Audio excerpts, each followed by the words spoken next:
नमस्कार, स्वागत आहे आपल्या सर्वांचं आपल्या SK एज्युकेशन लाईव्ह या ऑनलाईन लर्निंग प्लॅटफॉर्मवर. मी सचिन कुमार. IBPS पॅटर्ननुसार वेगवेगळ्या परीक्षांमध्ये आपल्याला एरर डिटेक्शन या टॉपिकवर वेगवेगळ्या प्रकारची क्वेश्चन्स विचारली जातात. एरर डिटेक्शन हा एक वास्ट टॉपिक आहे आणि त्यामुळे एरर डिटेक्शनची कशी कशी प्रश्न आपल्याला विचारले जातात ते आपल्याला माहिती असलं पाहिजे. आणि त्यामुळे एरर डिटेक्शनच्या 20 क्वेश्चन्सला आपण या ठिकाणी प्रॅक्टिस करून घेणार आहोत, जेणेकरून तुम्हाला एक कळेल की आपल्याला कोणत्या प्रकारचे प्रश्न एरर डिटेक्शन या टॉपिकवर विचारले जाऊ शकतात. पहिला प्रश्न आहे बघा आपल्यासमोर. She ran to the store because she was late for her meeting, hoping to buy the last available item. एक सेंटेन्स आपल्याला दिलं जातं. जेव्हा आपण सेंटेन्स रीड करतो तेव्हा आपल्या लक्षात येत नाही, परंतु जेव्हा आपण sentence word by word read करतो तेव्हा आपल्याला कळतं की सेंटेन्समध्ये एक्झॅक्टली कुठे एरर आहे. आज प्रामुख्याने आपण असे काही सेंटेन्सेस पाहणार आहोत की ज्या ठिकाणी व्हर्ब जो आहे तो मुद्दाम चुकवला जातो. जो व्हर्ब त्या ठिकाणी यूज व्हायला हवा होता तो यूज न करता दुसराच कुठला तरी व्हर्ब किंवा असा कोणता शब्द यूज करून दिला जातो की तो अस्तित्वातच नाहीये, तसा शब्द इंग्लिश डिक्शनरीमध्ये नाहीच आहे. मग सेंटेन्स बघा या ठिकाणी की she run to the store because ती स्टोरकडे धावली. ती स्टोरकडे धावली. मग आपल्याला माहिती आहे की रन जो आहे तो व्हर्बचा फर्स्ट फॉर्म आहे, धावणे. रॅन जो आहे तो आहे व्हर्बचा सेकंड फॉर्म. आणि पुन्हा एकदा रन जो आहे तो आहे व्हर्बचा तिसरा फॉर्म. आणि एक आहे ING फॉर्म रनिंग. परंतु रनला ईडी लावून रन असा कुठेच केला जात नाही. आणि त्यांनी नेमकं हेच केलेलं आहे की हा जो रन आहे याला मुद्दाम NED लावून हा शब्दच या ठिकाणी चुकवलेला आहे. जो काय असायला पाहिजे होता, V2 असायला पाहिजे होता, शी रॅन. आणि या ठिकाणी हा एक छोटासा एरर आहे. अशा पद्धतीने सेंटेन्स फार लांबलचक मोठं सेंटेन्स दिलं जातं. आपण सेंटेन्स जे आहे ते केअरफुली जर रीड नाही केलं आणि आपण फास्ट रीड केलं, वर्ड बाय वर्ड रीड नाही केलं, तर मग आपल्याला कळणार नाही एरर कुठे आहे. सेंटेन्स कितीही मोठं असू द्या, जितकं सेंटेन्स मोठं असेल तितका एरर जो आहे तो सिंपल असणार आहे. हे आपण सगळ्यांनी लक्षात घ्यायचं आहे. पुढचा प्रश्न बघा, सेम तसंच आहे. The children ate all of the cookies before their parents could even notice leaving the kitchen in the mess. आता सेंटेन्स मध्ये बघा, सगळ्यांना माहिती आहे की हा जो एट आहे मित्रांनो हा व्हर्बचा फर्स्ट फॉर्म आहे.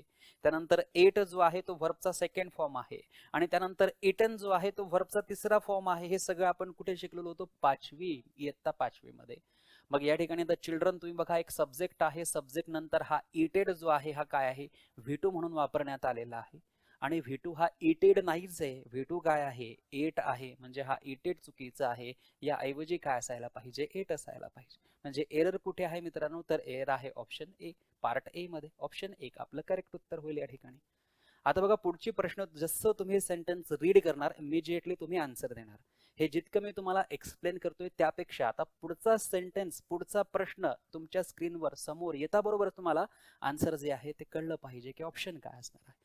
I seen him at the concert last night and we talked about our plans for the upcoming trip. आता सेंटेन्स मध्ये बघा मित्रांनो, या ठिकाणी क्लिअरली म्हटलेलं आहे लास्ट नाईट. जेव्हा लास्ट नाईट म्हटलेलं आहे तेव्हा वाक्यामध्ये जो व्हर्ब असेल तो काय असेल? सेकंड फॉर्म असेल. तुम्ही जर पाहिलं तर सी जो आहे तो काय आहे? फर्स्ट फॉर्म आहे. त्यानंतर सॉ जो आहे तो काय आहे? सेकंड फॉर्म आहे. आणि सीन जो आहे तो काय आहे? थर्ड फॉर्म आहे. आपल्याला काय पाहिजे? लास्ट नाईट साठी V2 पाहिजे. शिकलेलो आहेत आपण टेन्स या प्रकरणामध्ये पास्ट इंडेफिनेट टेन्स, टेन्स क्रमांक 2 की लास्ट नाईट, लास्ट इयर वगैरे असेल तर आपण व्हर्बचा सेकंड फॉर्म वापरतो. व्हर्बचा सेकंड फॉर्म सीन या ठिकाणी थर्ड फॉर्म आहे. चुकीचं आहे. काय असायला पाहिजे होतं? सॉ असायला पाहिजे. कोणत्या पार्ट मध्ये आहे? ए पार्ट मध्ये एरर आहे. ऑप्शन 1 आपलं करेक्ट उत्तर होईल.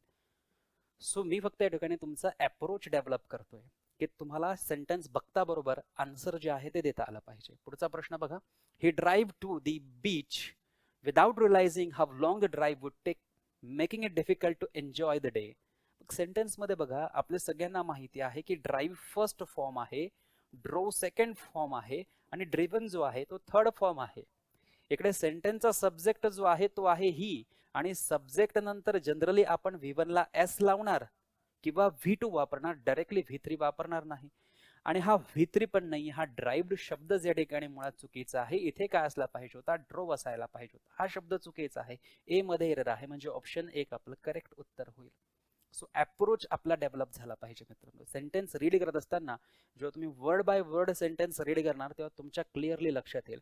आणि मी एकाच प्रकारचे 10 सेंटेन्सेसवर तुमची प्रॅक्टिस करून घेतोय, म्हणजे तुम्हाला कळणारच आहे की पुढचाही प्रश्न जो असणार आहे त्याच्या व्हर्ब मध्येच एरर असणार आहे आणि त्याच्या एक्झॅक्ट फॉर्म मध्येच कुठेतरी गडबड असणार आहे.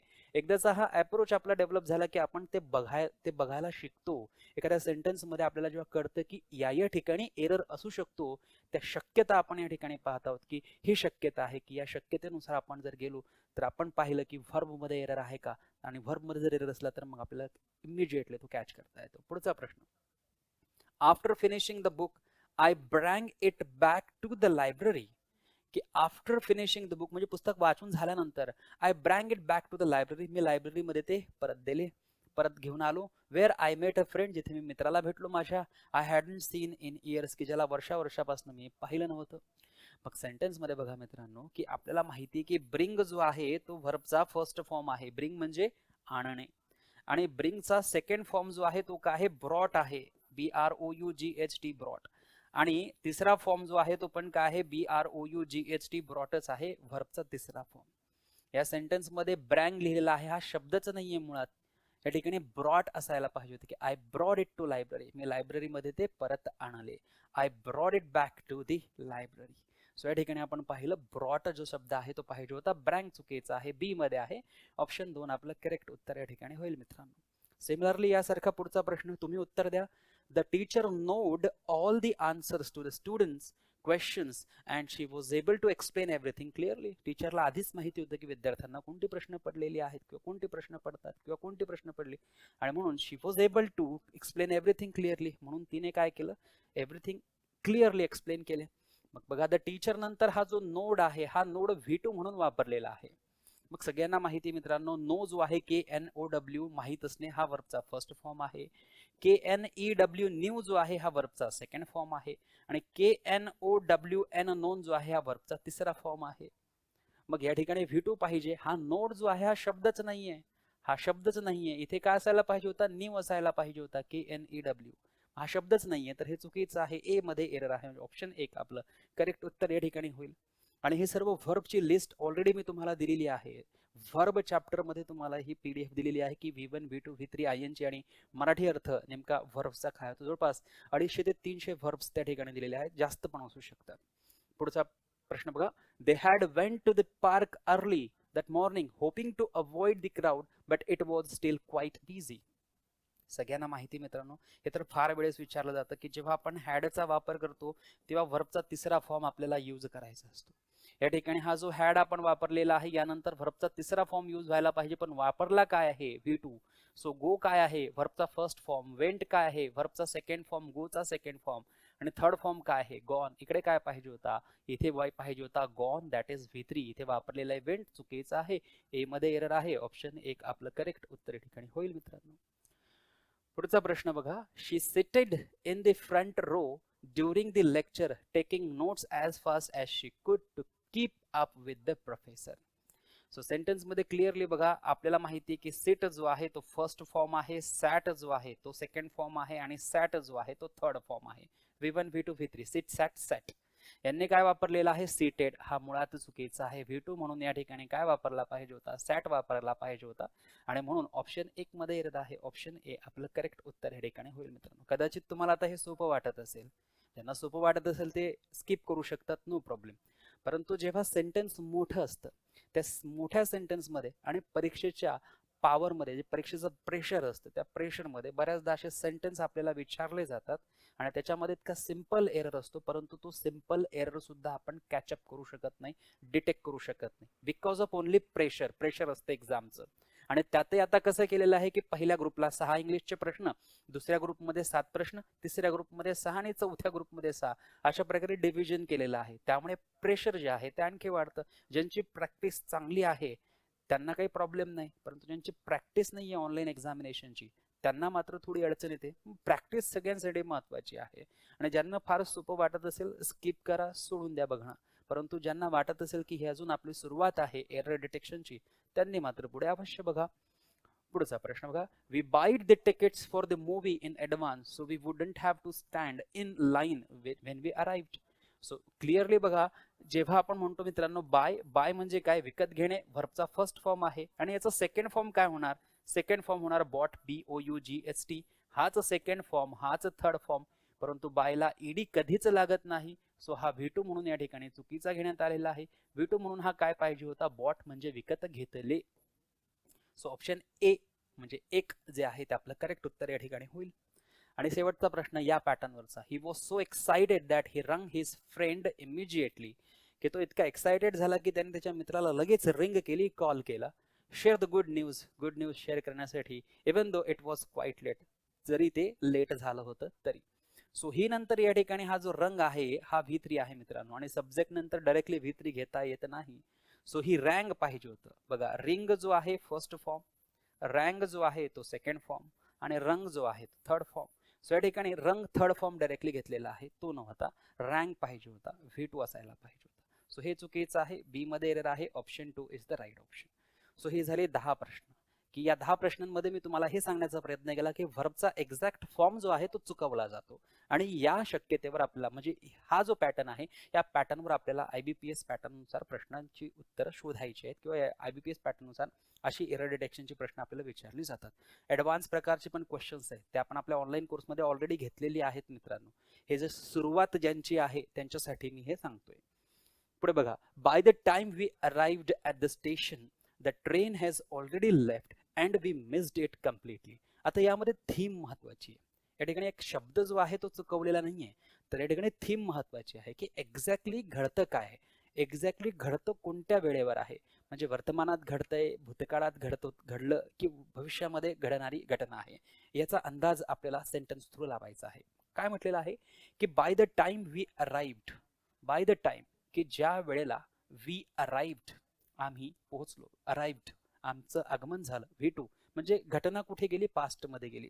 द स्टेशन जेव्हा आम्ही स्टेशनवर पोहोचलो, the train has already left तर तेव्हा ट्रेन ऑलरेडी निघून गेली होती. जेव्हा आम्ही स्टेशनवर पोहोचलो किंवा जेव्हा आमचं स्टेशनला आगमन झालं किंवा जेव्हा आम्ही पोहोचलो स्टेशनवर, तेव्हा आम्हाला असं कळलं की आमची ट्रेन ऑलरेडी निघून गेलेली होती. म्हणजे काय की घटना जी आहे ती पास्ट मध्ये घडली होती. मग घटना जर पास्ट मध्ये घडली होती तर हा हॅज ऑलरेडी लेफ्ट जो आहे हा तर प्रेझेंटचं काम करतोय. मग याला काय पाहिजे, या हॅजला बदलवून या ठिकाणी काय करायला पाहिजे, हॅड यूज करायला पाहिजे, म्हणजे सेंटेन्स पास्ट मध्ये घेऊन जायला पाहिजे. आणि त्यानुसार सेंटेन्स सी म्हणजे पार्ट सी जो आहे तो एरर आहे, म्हणजे ऑप्शन 3 आपलं करेक्ट उत्तर या ठिकाणी होईल. सो आता थीम चेंज झाली. पहिली जी थीम होती, पहिलं जे पॅटर्न होतं त्यामध्ये काय होतं, व्हर्बचा फॉर्म चुकीचा वापरला होता. आता या ठिकाणी कोणती थीम आलेली आहे, आता या ठिकाणी भूतकाळ भविष्यकाळाशी मॅच करतोय. सो भूतकाळ भूतकाळाशी मॅच झाला पाहिजे, भविष्यकाळ भविष्यकाळाशी मॅच झाला पाहिजे, वर्तमान काळ वर्तमान काळाशी मॅच झाला पाहिजे. पुढे बघा sentence, she will be working at the office yesterday. She will be working, will इथे सांगतोय की घटना फ्युचर मध्ये घडेल, आणि यस्टरडे इथे सांगतोय की पास्ट, काल, कालचा दिवस. Even though she had taken the day off for the personal reason, आणि तिने तिच्या पर्सनल रिझन साठी सुट्टी पण घेतली होती, डेचा ऑफ पण घेतला होता. आता क्लिअरली कळतंय पूर्ण सेंटेन्स मध्ये की वाक्य पूर्ण कुठे जात आहे, पास्ट मध्ये जात आहेत, की तिने पर्सनल रिझन साठी ऑफ पण घेतला होता. आणि दुसरं यस्टरडे पण या ठिकाणी म्हणजे काल, म्हणजे हे जे पहिलं वाक्य जे आपल्याला या ठिकाणी विल बी सांगतंय हे चुकीचं आहे. विल बी भविष्यात होईल एखादी घटना, परंतु बाकीच्या रेस्ट ऑफ द सेंटेन्स वरून आपल्याला थीम वरनं क्लिअरली कळतंय की घटना जी आहे ती ऑलरेडी कुठेतरी पास्ट मध्ये घडून गेली, आणि म्हणून या ठिकाणी हा जो विल बी आहे तो चुकीचा आहे. सो पार्ट ए मध्ये आहे, म्हणून ऑप्शन 1 आपलं करेक्ट उत्तर या ठिकाणी होईल मित्रांनो. पुढचा प्रश्न बघा, सेम तसंच, I was reading the book when I will go to store later this afternoon. Later this afternoon, बघा आता ही घटना जी आहे ती भविष्यात घडणार आहे असा आपल्याला संकेत मिळतोय की when I will go to the store, जेव्हा मी स्टोअर मध्ये जाईल, लेटर नंतर, दिस आफ्टरनून म्हणजे येणारी जी दुपार आहे या दुपारी किंवा दुपारला जेव्हा मी स्टोअर मध्ये जाईल तेव्हा, when I will go to store जेव्हा मी स्टोअर मध्ये जाईल, केव्हा, या दुपारी म्हणजे येणारी दुपार आहे तेव्हा मी जेव्हा स्टोअर मध्ये जाईल तेव्हा मी काहीतरी करेल. तर जे काही घटना घडणार आहे ती आता भविष्यात घडेल. घटना जर भविष्यात घडेल तर मग हे पास्ट मध्ये कशासाठी घेऊन जात आहे आपल्याला. सो हा वॉज पास्टचा चुकीचा आहे. जे चुकलं ते आपल्याला बघायचं, पार्ट ए मध्ये आहे, ऑप्शन 1 आपलं करेक्ट उत्तर आहे. पुढे आपल्याला जायचं, इथे विचार करायची गरज नाहीये की काय असायला पाहिजे, जेव्हा गरज पडेल तेव्हा बघू, परंतु क्लिअरली आपल्याला कळते की पहिला पार्ट जो आहे तो चुकीचा आहे. पुढचा प्रश्न बघा, they had been studying for weeks but they never finished their final project before the deadline passed. बघा, they had been studying for weeks पासून, म्हणजे आठवड्याभरापासनं ते काय करत होते, आठवड्याभरापासनं ते काय करत होते, अभ्यास करत होते. But they never finish their final project, परंतु त्यांनी त्यांचा फायनल प्रोजेक्ट जो आहे तो फिनिश केला नाही बिफोर दी डेडलाईन पास्ट. बघा आता आपण बिफोरचा नियम पाहिलेला आहे की बिफोर नंतर जो येईल तो व्हर्बचा सेकंड फॉर्म येईल, परंतु बिफोरच्या आधी जे येईल ते हॅड प्लस V3 मध्ये येईल. मग हा जो बिफोर आहे हा या ठिकाणी आहे आणि त्यानंतर हा सब्जेक्ट आहे आणि हा V2 आहे. मग बिफोरच्या आधी जो काही आहे हा फिनिश्ड, हा पण V2 आहे, हा हॅड प्लस V3 पाहिजे, म्हणजे हा पार्ट एरर आहे, बी मध्ये एरर आहे, म्हणून ऑप्शन 2 आपलं करेक्ट उत्तर या ठिकाणी होईल. मित्रांनो, शिकलेलं आपल्या सगळ्या पुस्तकांमध्ये पण पाहायला मिळतं की बिफोर आणि आफ्टरची आणि व्हेनची वाक्य कशी तयार होतात, जिथे पास्ट इंडेफिनिट टेन्स आणि पास्ट परफेक्ट टेन्सला आपण कसं ऍडजस्टमेंट करतो, त्यांच्या वाक्यांना कसं ऍडजस्ट करतो. पुढे बघा last year they are planning to travel, इथे लास्ट इयर पण म्हटलेलं आहे आणि they are planning to travel. Last year पण म्हणजे मागच्या वर्षी, आणि दे आर प्लॅनिंग आत्ता प्लॅनिंग करत आहे, मागच्या वर्षाची आत्ता प्लॅनिंग करत आहे, मागच्या वर्षाची प्लॅनिंग मागच्याच वर्षी केली असेल. सो इथेच आपल्याला विरोध पाहायला मिळतोय की इकडे लास्ट इयर आणि इकडे दे आर, सो हे चुकीचं आहे. ऑप्शन ए ऑप्शन ए म्हणजे ऑप्शन 1 हेच आपलं करेक्ट आन्सर होईल. पुढचा प्रश्न बघा, he had finished the report by the time we will meet. इकडे हॅड फिनिश्ड आहे, इकडे काय आहे, हॅड फिनिश्ड आहे. He had finished the report by the time we will meet at the coffee shop later today. Later today, later आहे म्हणजे नंतर, today म्हणजे आज नंतर, आज नंतर म्हणजे थोड्या वेळानंतर आपण त्याला म्हणूया. म्हणजे घटना कुठे घडणार, हे घटना भविष्यात घडणार, आणि घटना जर भविष्यात घडणार तर इथे पण विल आहे, परंतु इथे हॅड फिनिश हा पास्ट काय करतोय, म्हणजे हे चुकीचं आहे. ए ऑप्शन 1 आपलं करेक्ट उत्तर या ठिकाणी होईल. मित्रांनो, आणि आता बघूया पुढचा प्रश्न. आता सगळे प्रश्न सारखेच आहे, त्यामुळे तुम्हाला क्लिअरली कळेल आणि तुम्हाला सोपी वाटतील. सोपं वाटलं तर खूप छान आहे, नो प्रॉब्लेम, परंतु ज्यांची सुरुवात आहे त्यांनी व्यवस्थित बघायचं आहे. मित्रांनो, की आपल्याला एरर डिटेक्शनचे प्रश्न कोणकोणत्या टॉपिकवर, कोणकोणत्या विषयावर विचारले जातात. एरर डिटेक्शन हा वास्ट टॉपिक आहे. इथे नाउनचाही एरर बनू शकतो, प्रोनाउनचाही एरर बनू शकतो, व्हर्बचा एरर बनवला जातो, डिग्रीमध्ये एरर बनवला जातो, त्यानंतर वेगवेगळ्या टेन्सेसच्या पॅटर्न्समध्ये एरर बनवला जातो, प्रेपोजिशनमध्ये एरर बनवला जातो, आर्टिकलमध्ये एरर बनवला जातो, कंजंक्शनमध्ये एरर बनवला जातो, एक्झेक्टिव्हच्या ऐवजी ॲडव्हर्ब लिहून एरर बनवला जातो, ॲडव्हर्बच्या ऐवजी एक्झेक्टिव्ह लिहून एरर बनवला जातो, नाउनच्या ऐवजी व्हर्ब लिहून एरर बनवला जातो, व्हर्बच्या ऐवजी नाउन लिहून एरर बनवला जातो. एरर वेगवेगळ्या प्रकारची बनवली जातात, त्यापैकी मुख्य प्रकार जो आहे तो हा आहे, आणि यावर कंपल्सरी IBPS जे आहे ते एक प्रश्न जरी तुमच्यासाठी बनवत असते.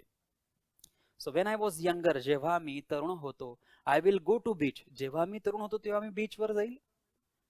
इकडे आहे जेव्हा मी यंगर होतो, जेव्हा मी तरुण होतो, आणि इकडे I will go to beach, मी बीचवर जाणार. Every summer with my family, but now I prefer staying at home. आता नाऊ बद्दल बोलतोय की, म्हणजे क्लिअरली आहे की काही दिवसांपूर्वी भूतकाळामध्ये जेव्हा मी यंग होतो तेव्हा मी काय करायचो, तेव्हा मी बीचवर जायचो, आणि आता मी काय प्रेफर करतो, घरीच राहणं पसंत करतो. So when I was younger I will नाही येणार, I use to go to the beach येईल, की जेव्हा मी तरुण होतो मी बीचवर जायचो. एव्हरी समर, प्रत्येक समरमध्ये, विथ माय फॅमिलीसह.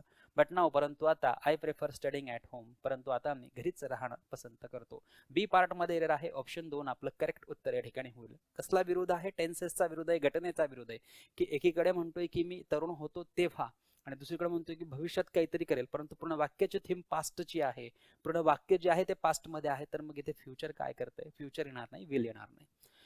पुढे बघा प्रश्न क्रमांक 8, she has eaten breakfast when I arrived at her house but she still wanted to have a second cup of coffee. आता बघा क्लिअर आहे की शी हॅज इटन ब्रेकफास्ट, तिने ब्रेकफास्ट जो आहे तो घेतलेला आहे.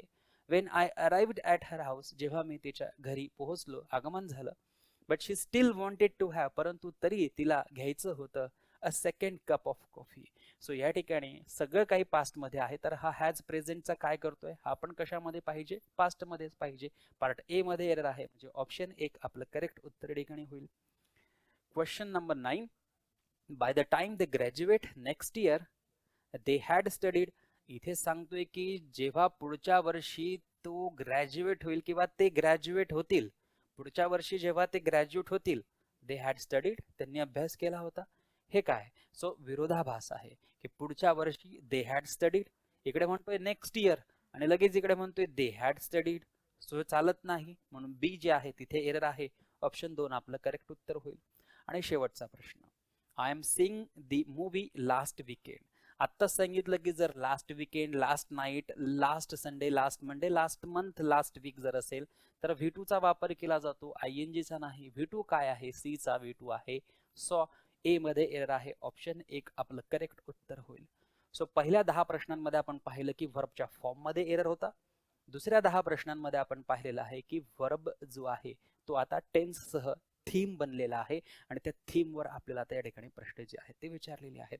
सो टोटल 20 क्वेश्चनची प्रॅक्टिस आपण या ठिकाणी केली, परंतु 2च पॅटर्नची प्रॅक्टिस केली. पहिला पॅटर्न व्हर्ब फॉर्मवर आपण 10 प्रश्न पाहिले आणि नंतर 10 प्रश्न जे आपण पाहिली ते टेन्सच्या फॉर्मवर पाहिली. म्हणजे जनरली वर्तमान काळातच पाहिजे, भूतकाळ भूतकाळातच पाहिजे आणि पूर्ण वाक्य जर भविष्यात घडत असेल तर सर्व व्हर्ब जे आहे ते भविष्यातले पाहिजे. म्हणजे प्रॉपर यूज ऑफ टेन्सेस आपण जो आहे त्या ठिकाणी केलेला आहे. सो ही 2च पॅटर्न आहे. या 2 पॅटर्नवर आपण ही सुरुवात केलेली आहे. आणखी तुम्हाला जर अशा प्रकारचे प्रश्न, अशा प्रकारचं सर्व तुम्हाला व्यवस्थित शिकून घ्यायचं असेल, समजून घ्यायचं असेल तर मग आपला online course SK education live या ऍप्लिकेशनवर उपलब्ध आहे, ज्याची लिंक खाली डिस्क्रिप्शन बॉक्समध्ये दिलेली आहे. लिंकवर क्लिक करून ऍप डाउनलोड करा आणि तुम्हाला जर योग्य वाटलं तर क्लास जॉईन करा. जितक्या लवकर तुम्ही क्लास जॉईन करणार तितक्या लवकर तितक्या चांगल्या पद्धतीने तुम्हाला इंग्रजी समजेल, अंडरस्टँड होईल आणि एकदाच इंग्लिश तुम्हाला चांगलं समजायला लागलं की मग कोणत्याही परीक्षेमध्ये तुम्हाला याचा पूर्ण फायदा होतो मित्रांनो. त्यामुळे आजच्या लेक्चरमध्ये आता आपण इथेच थांबूया. Thank you so much. Take care. Bye.